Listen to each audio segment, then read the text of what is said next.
이 로봇 시장에 대한 전망도요, 2027년부터 2035년 동안 약 8년 동안 연평균 77%의 성장을 전망하고 있다고 합니다. 당연히 이제 계속 보셔야 되는 거겠고요. 자동차 부품주들이요, PBR이 지금 1이 안 됩니다. PBR이 1이 안 된다는 것 자체가 지금 자동차 가치도 못 받고 있다는 상태인데, 여기서 이제 로봇에 대한 본격적인 랠리가 하반기까지도 계속 이어질 거라고 본다면 PBR 1 이상, 뭐 2까지도 받을 수 있는 점에서 지금보다 최소 2배 이상의 업사이드가 열려 있다라는 점에서 이런 자동차 부품주들 계속 보셔야 되겠고요.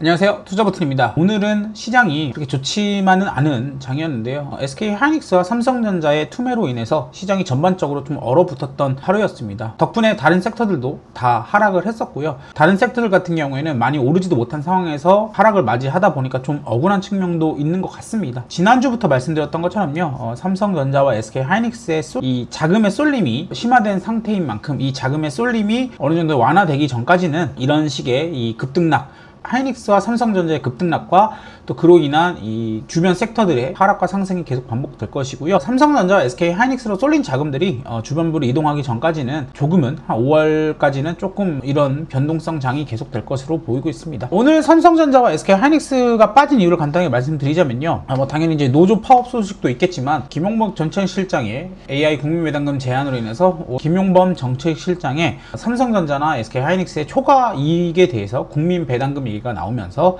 이런 내용들이 블룸버그 같은 외신들을 통해서 타전되면서 외국인들의 투매로 인해 증시가 많이 빠졌습니다. 물론 이제 해당 내용이 정정되긴 했지만요, 그만큼 이 삼성전자나 SK하이닉스가 더 이상 이제 국내 기업이 아니라 이제 글로벌적인 관심을 받고 있는 기업인 만큼 이런 영향력이 굉장했다라는 점을, 영향력을 확인했던 자리고요. 사실 밸류상으로는 삼성전자나 SK하이닉스가 뭐 싸다 비싸다를 떠나서 뭐 싸죠, 쌉니다만 주가적으로 봤을 때는 단기적으로 이렇게 급등을 좀 했죠. 주가적으로는 뭐 SK하이닉스 같은 경우에는 거의 급등주 상승하다시피 상승을 했던 만큼 언제든지 작은 악재만으로도 주가가 좀 흔들릴 수 있는 부분이 있습니다.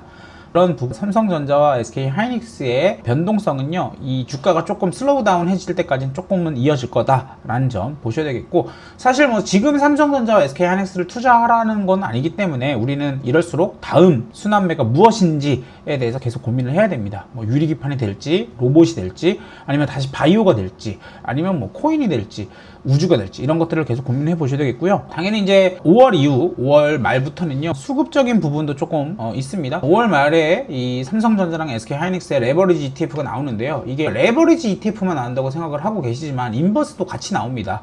그 얘기는 무조건 오르는 건 아니라는 거죠. 왜냐, 주가가 많이 오르면 오를수록 공매도가 들어오듯이 이제 개인들도 인버스를 투자를 할 수 있는 상황이 되어버리기 때문에 주가가 아까 전에 말씀드렸다시피 자금이 들어온다 해서 무조건 오르는 게 아니라 이제 약간 횡보 구간으로 넘어갈 수 있다라는 점을 기억을 해 주셨으면 좋겠고요. 그런 만큼 다시 한번 이 다음 주도주, 다음 섹터 순환매 관련주들이 무엇인지를 고려해 보셔야 되겠습니다. 당연히 저는 로봇으로 보고 있겠고요. 오늘도 제가 어제 말씀드렸던 로봇 기업들이 굉장히 많이 올라줬습니다. 사실 뭐 화신이라는 종목도 제가 꾸준히 말씀을 드렸는데 오늘 18%까지 상승을 했었죠. 물론 이 삼성전자나 SK하이닉스의 하락을 통해서 같이 떨어지긴 했지만 뭐 거래대금이 1,800억 이상 터지면서 역시나 이 로봇주가 앞으로 다음 돌아올 주도 섹터가 되지 않을까라는 힌트를 좀 받아본 것 같겠고요. 또 최근에 말씀드렸던 LG전자도 오늘 24% 가까이 상승을 해줬습니다. 오늘 LG전자 같은 경우에는요, 역사적 고점인 이 19만 3천 원을 돌파를 했습니다. 이렇게 돌파를 하게 되면요, 당연히 이제 이 추세가 만들어지게 되는 거겠고, 매물대가 없는 거죠. 그렇게 되면 추가적인 상승이 나올 수 있다는 점. 또 SBB테크 역시 추가적으로 한 27%까지 상승했습니다. 오늘 사실 삼성전자, 하이닉스로 인한 증시 하락만 없었으면 상한가도 충분히 갈 수 있었는데 오늘 아쉽게 상한가는 못 가고 좀 빠졌던 부분이 있겠고요. 로봇주들 윗꼬리를 다른 하루였지만 오히려 저는 조금 더 명확해졌다라고 보이고 있습니다. 뭐냐, 삼성전자나 SK하이닉스가 파업을 하든 하지 않든 간에 이 대기업들 뿐만 아니라 기업들, 대부분의 기업들이 더더욱 AI와 로봇에 대해서 투자를 할 수밖에 없다라는 거겠죠. 이 인건비, 또 이런 노사 갈등에 대한 비용이 커질수록 자동화에 대한 투자 수요는 높아질 수밖에 없겠고요. 오늘 KB증권에서 나온 리포트를 보시면요, 휴머노이드의 단가가 떨어질수록 대체 가능한 연봉 수준이라고 나왔습니다. 지금 이제 휴머노이드 로봇 가격이 처음에 나올 때는 아틀라스 같은 경우에 5억 정도로 예상이 되고 있는데요, 그렇게 됐을 때 1억짜리 근로자를 대체할 수 있다라고 나오죠. 그러면 요게 만약에 휴머노이드 가격이 이제 계속 많이 만들게 되면 휴머노이드 가격이 뭐 10만 불, 그러니까 휴머노이드 한 대당 1억 정도까지 만약에 떨어지게 된다라고 하면 휴머노이드 로봇 가격이 3만 불, 뭐 10만 불에서 3만 불까지 떨어지게 되면 연봉 3천만 원에 근로자도 대체할 수 있다라는 얘기가 나오고 있습니다. 이 얘기는 결국은 이렇게 이런 파업 또 이런 노사 갈등의 비용이 올라가면 올라갈수록 이 휴머노이드를 도입할 여력이 생기는 거겠고요. 지금은 뭐 대기업 단에서만 도입을 하려고 하겠죠, 당연히. 그러나 로봇 가격이 떨어지게 되면은 일반적인 중소기업들도 로봇으로 대체될 수 있다라는 점. 그렇게 되면 이 로봇 시장이 굉장히 커지겠고요. 그만큼 이 로봇 시장에 대한 전망도요, 2027년부터 2035년 동안 약 8년 동안 연평균 77%의 성장을 전망하고 있다고 합니다. 따라서 우리가 로봇주에 대해서는요, 오늘 윗꼬리가 달렸지만 당연히 이제 계속 보셔야 되는 거겠고요. 뭐 LG전자도 그렇고요, SBB테크도 그렇고요.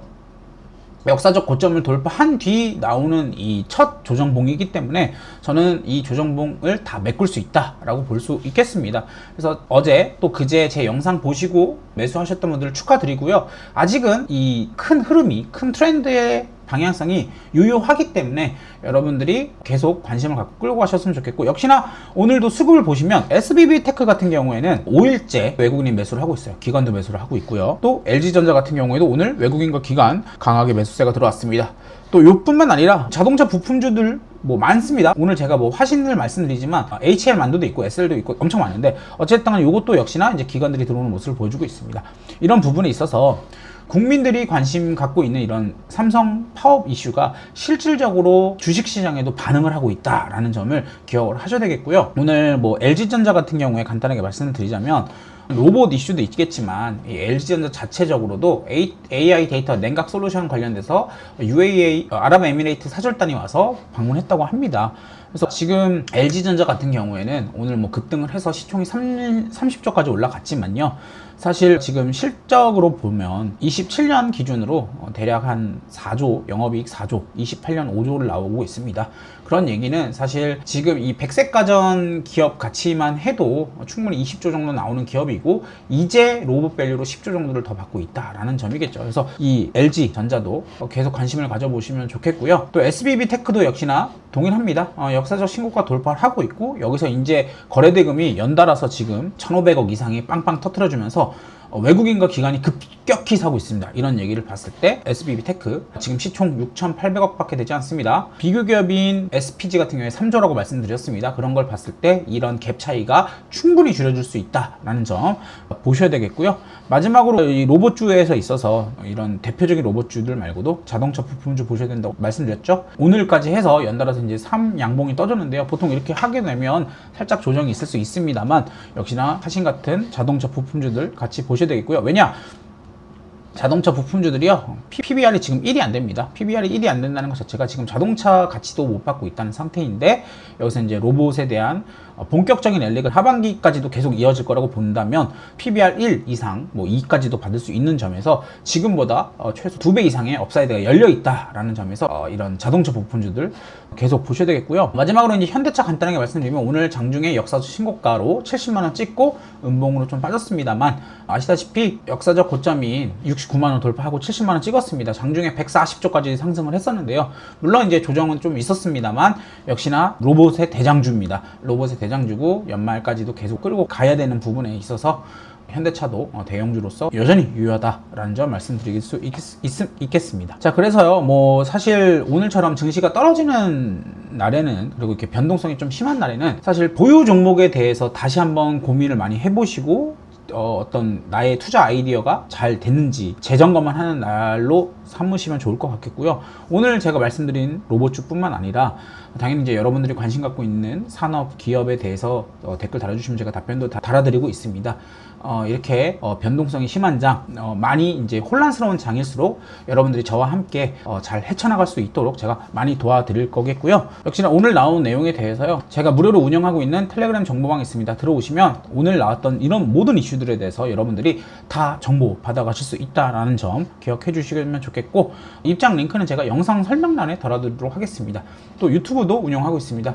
구독 버튼 눌러주시면요, 매일매일 좋은 뉴스, 좋은 정보에 대해, 기업 정보에 대해서 알려드리고 있으니까 구독 버튼 꼭 부탁드리겠습니다. 오늘도 영상 시청해 주셔서 감사합니다. 행복한 하루 되세요.